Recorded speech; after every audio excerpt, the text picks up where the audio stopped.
Okay, everyone, let's come on back, and after seeing those beautiful photographs in the narthex, and we'll get this show on the road in a real way. Welcome. I don't know how many years we've been doing this talent show, but we have had one every year for quite some time. It's always fun, even in the depths of the pandemic. We went on Zoom and kept having our talent show and kept having fun with it.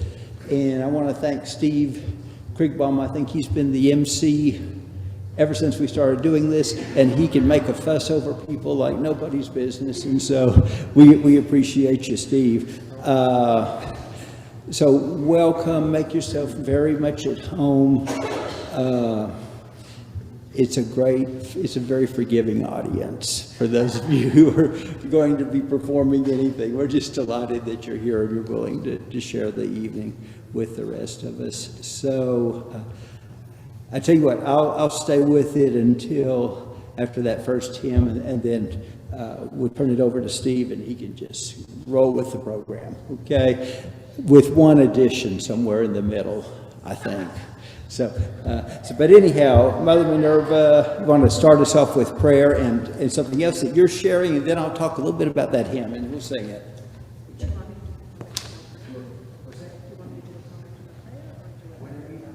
You're the boss. Do the prayer, then the one, then the prayer. Well, we'll start with a prayer, and then I will wait to our MC and our organizer for when it's my turn to read a poem. Let us pray.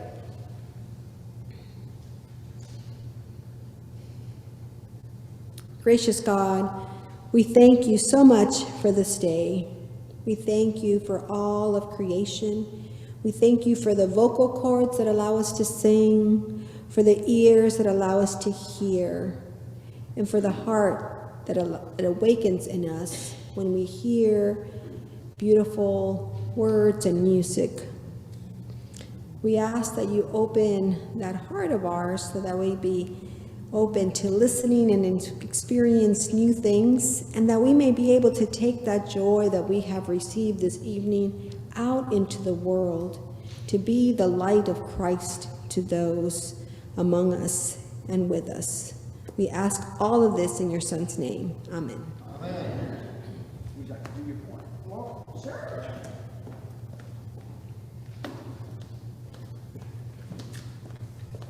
So I think some of you, I don't know where, I can't remember, was it the 8:30 or the 11 o'clock service where I was turned to my son and I said, well, there's going to be this talent show.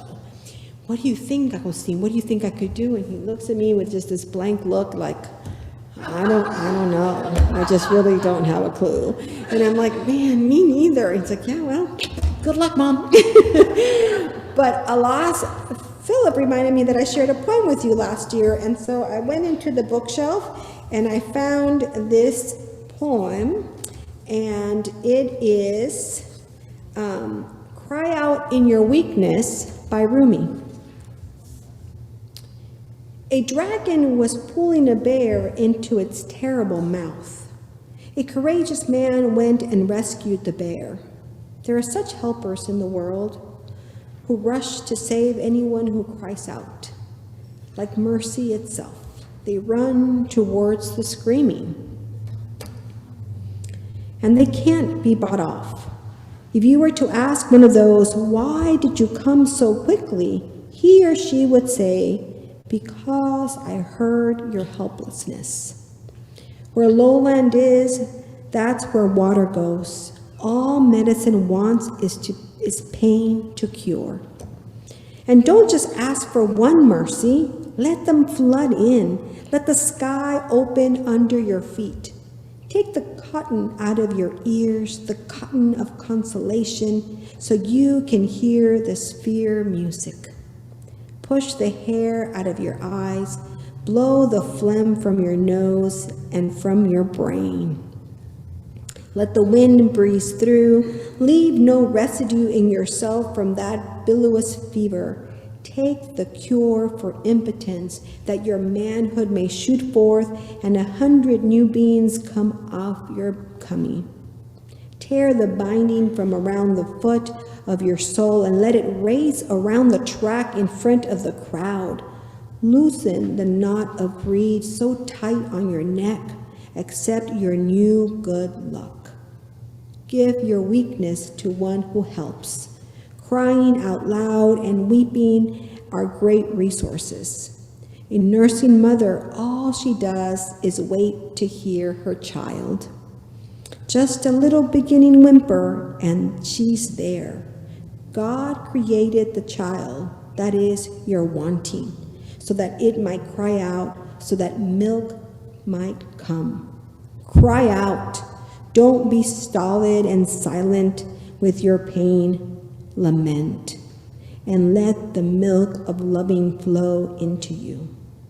The hard rain and wind are ways the cloud has to take care of us. Be patient. Respond to every call that excites your spirit. Ignore those that make you fearful and sad, that degrade you back towards decease and death. Thank you.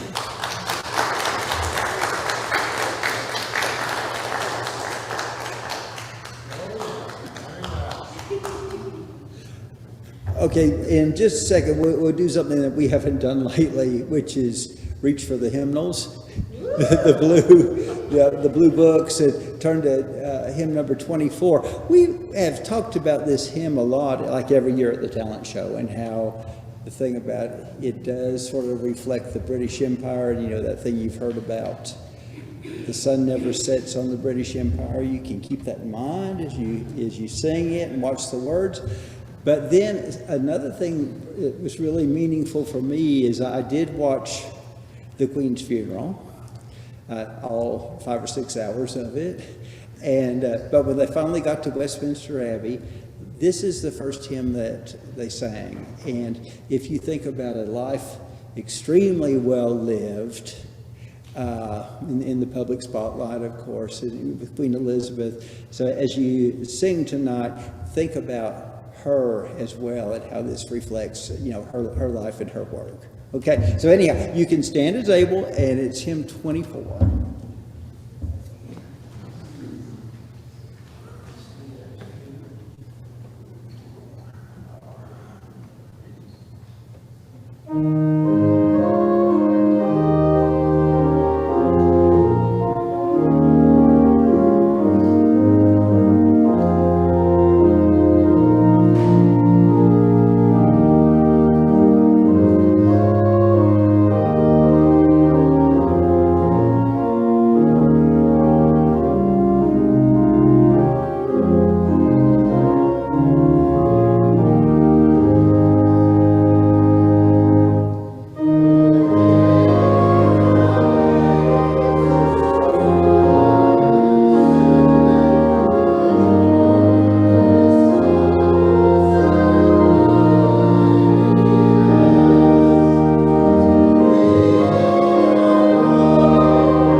You know, that was real good. Y'all act like you've sang from a hymnal before.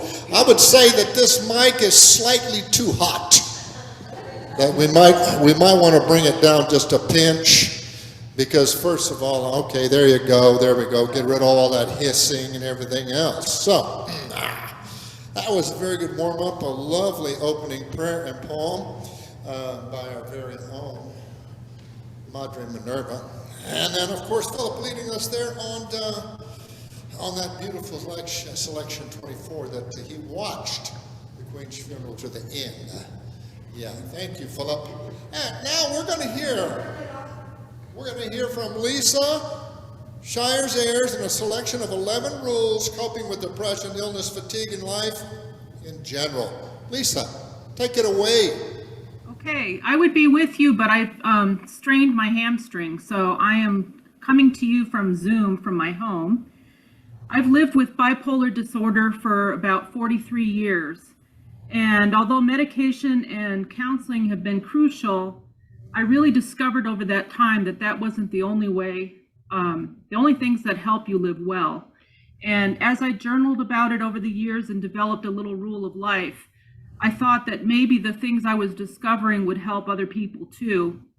And not just people with depression, but people with illness, fatigue, and just life in general.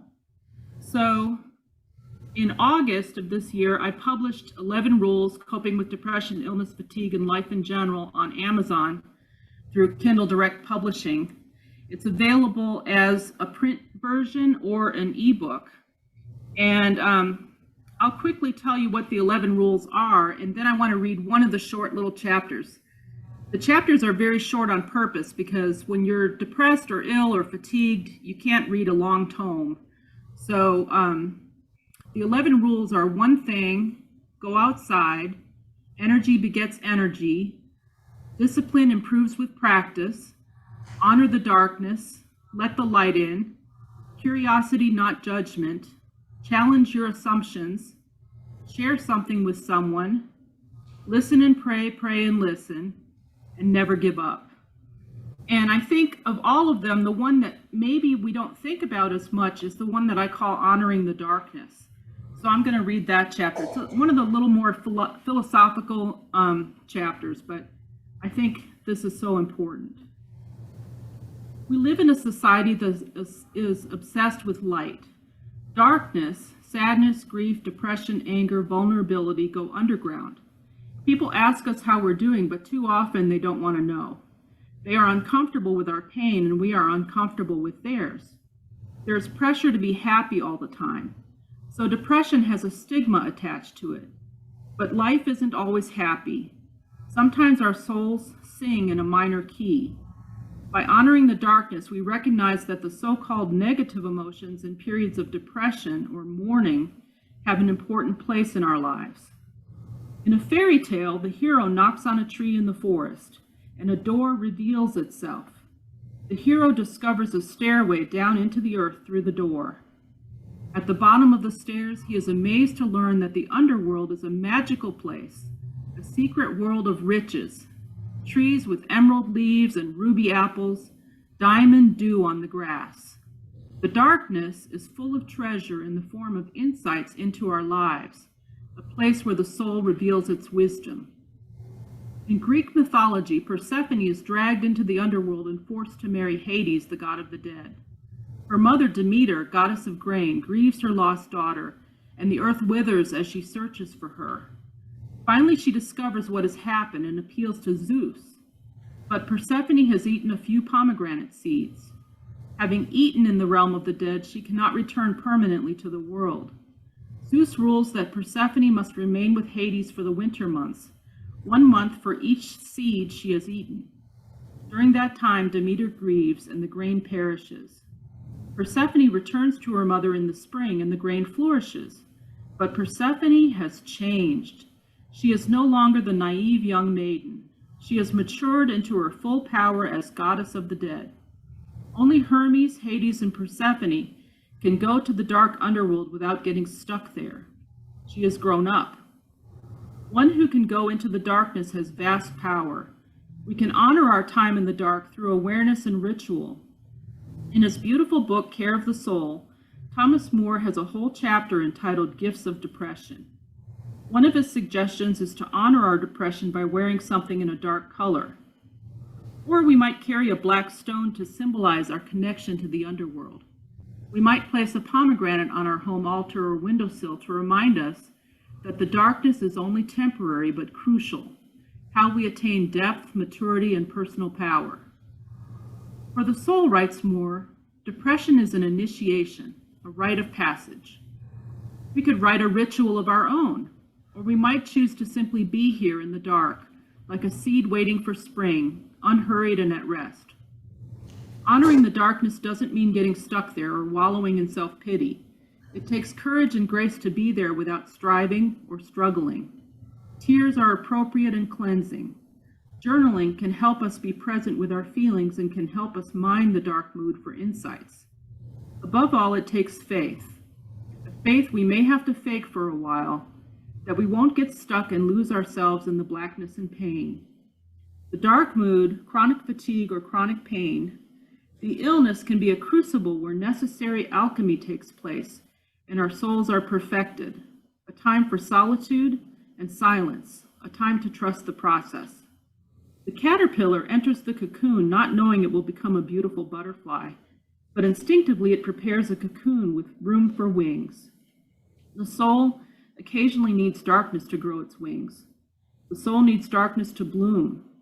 If we can hold fast to a faith that darkness is only part of life's journey, we won't have to fight it or fear it. We can sink gently into grief, sadness, and numbness for a time, and we can one day return with a depth to us, with treasured insight. Sometimes we need darkness to see stars.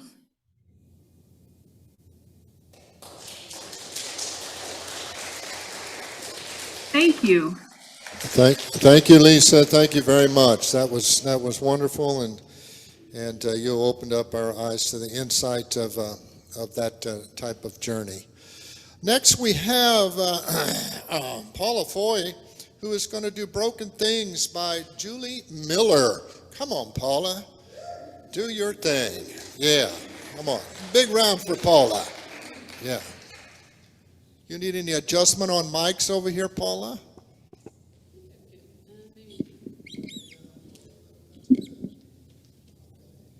Can you hear the guitar? And the voice. Lisa, this one's for you.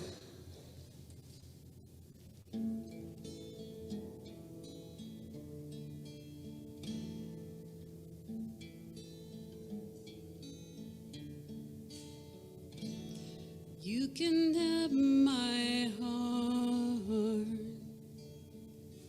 though it is anew.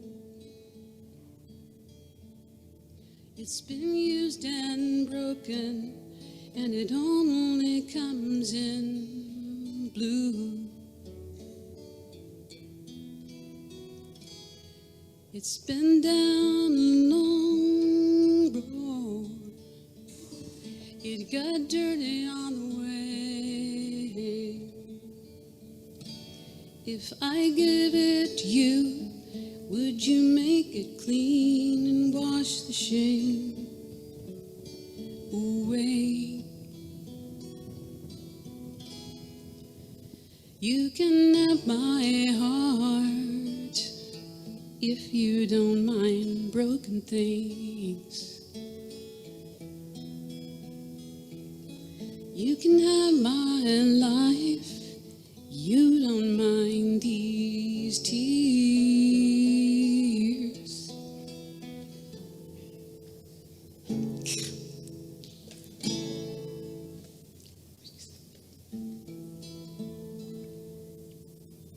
Start this over.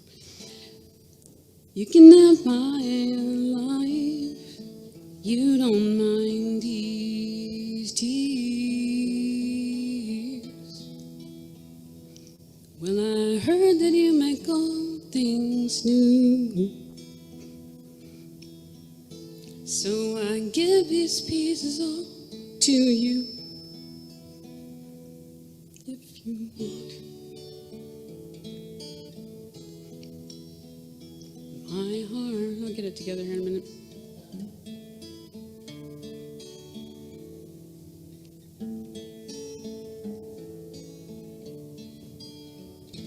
so beyond repair. Nothing I could do. Tried to fix it myself. It was only worse when I got through. But then you walked right into my darkness. You whispered words so sweet. You held me like a child till my frozen tears fell at your feet. You can have my heart if you don't mind broken things. You can have my life. You don't mind these tears. Well, I heard that you make all things new, so I give these pieces all to you. If you want it, you can have my heart.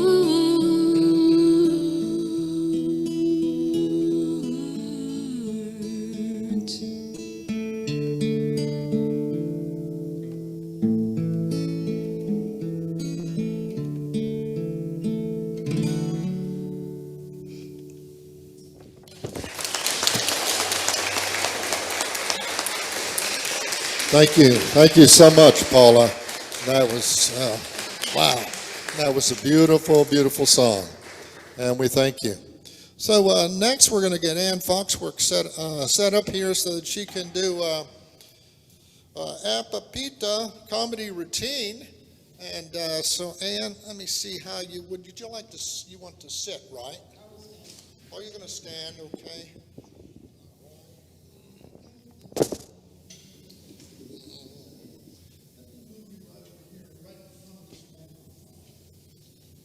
Okay, and then let me adjust the microphone so that you can actually be heard. Hey, I like my shirt.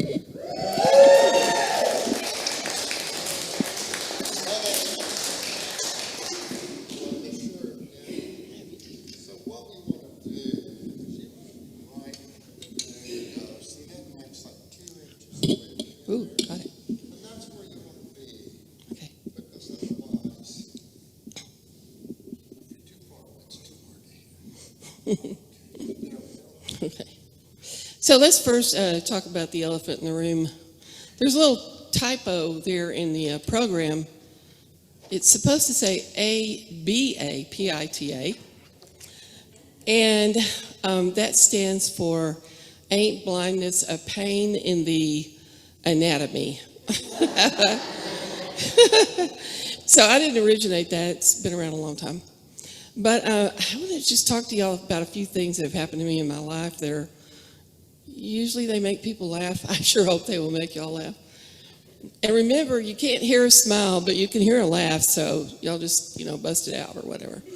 So for all my life, I've never been able to manufacture a certain look on my face. So if something makes me happy, y'all see me smile, you can easily see that I'm happy. But I asked my sister one time, how do you do a dirty look? I want to do that. And they tried to tell me, and I would go to these big family reunions, and I would ask everybody there, how do you give a dirty look? And they would always try to tell me, so every time I did one, they laughed. So they said I never got it, but I want to show y'all some of the ones I tried, so y'all can tell me, what do you think?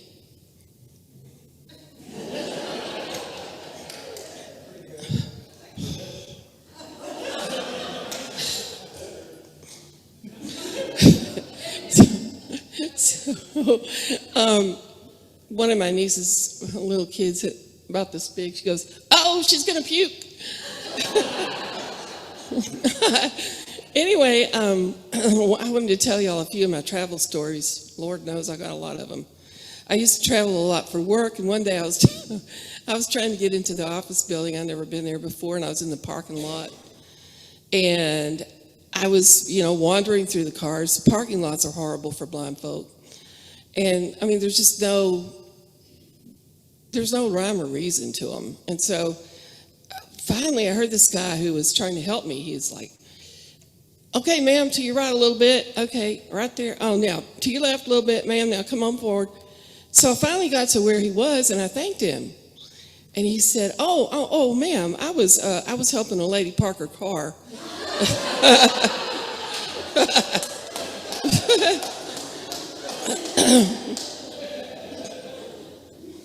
One time I was in this hotel. Y'all aren't going to believe this. Maybe you will. I was in this hotel. It was me and two of my blind friends. And so Fred said, oh, let's go to happy hour. They got food down there and stuff. So we went. And my best friend, Mary Sue, was with me. She's been to church with me before. Y'all seen her before. Anyway, so we go to the table, where they have the food. And we got Fred in front of us, and he's totally blind, but he's, feeling his way. And he found the plates and the napkins, and he told us about where they were. And we're going along, and he would find the little serving thing, and he would serve him up something onto his plate like that. And then he would feel of it, see what it was. Because, you can't feel of it when it's in the pan. And then he would tell us, oh, this is some tomatoes or whatever. So we get to the end, and he goes, oh, this is a big old thing of chicken tenders. So I get up there, and it's like this big, like one of those steam table pans. It's got this big old tablecloth or something in it, and the sterno thing going under it, And so I find the tongs, and I go down in there, and I go down in there, and I pick up my chicken, except only I was right in the middle of the thing, and I picked up the cloth, and all the chicken went. So the chicken was like, oh my God, it was so embarrassing. So these people were running from everywhere wanting to help us. We went and sat down. We never had to get up again because people brought us food, food and drinks and all manner of things. One time I was traveling, and I went down to the hot tub, and I felt around the rim for the people in the with my cane for the people in the hot tub, and they were like, oh yeah, come on in. So I got in there, and some guy said, I've noticed you around the hotel, this week. I said, yeah, we're doing some training here. And he said, oh really, what kind of training? And I said, I'm training to be an air traffic controller. He was like, oh my God. Those people were just so quiet. It was. So one more hotel story. I almost didn't tell you all this, but I'm going to. So this did not actually happen to me, believe it or not, but it did happen to a whole bunch of my blind friends. We were at this big blind convention in San Francisco. And one of the guys in our group lied and said the hotel gave us permission to use the sauna after hours. So my friend Mary Sue and 6 or so other folks were in the sauna. And of course, it's dark in there. They don't care. And people don't have any clothes on usually, I don't think, in a sauna. And so they were in there, and then all of a sudden the door opens, and this guy from the hotel is like, what are y'all doing in here? And somebody said, well, he said we could come. He goes, nobody said. And in the meantime, the women are going, and the guy goes, oh, don't worry, I can't see y'all, right? So the next day, Mary Sue is on the elevator, and this guy taps her on the shoulder, and he goes, I better not ever see y'all in that sauna again. And then she knew they could. Oh, I'm so happy I wasn't there for that. So 2 more little small things here. One time I had decided I was going to cook some chopped broccoli out of the freezer. So I grabbed this big old bag of chopped broccoli, and I threw it in the pot with a little water. went back in there in 15 minutes to stir it, and you know what? There was nothing in that pot but water, y'all. I had boiled me up some ice. Not rice. Ice. And then there was a time that I decided we'd do, deep fried okra in the deep fat fryer. So pull the bag out of the freezer, throw it in there, cook it up, dump it out on a plate. And have y'all ever eaten deep fried pecans? They're not bad.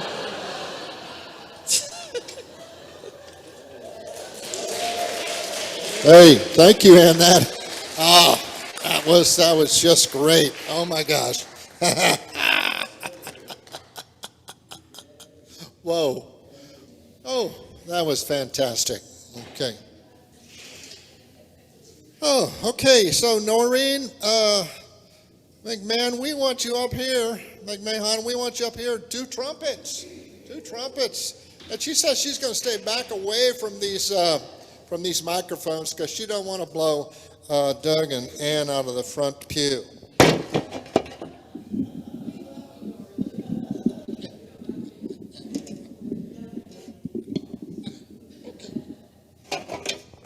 Take it away, sister.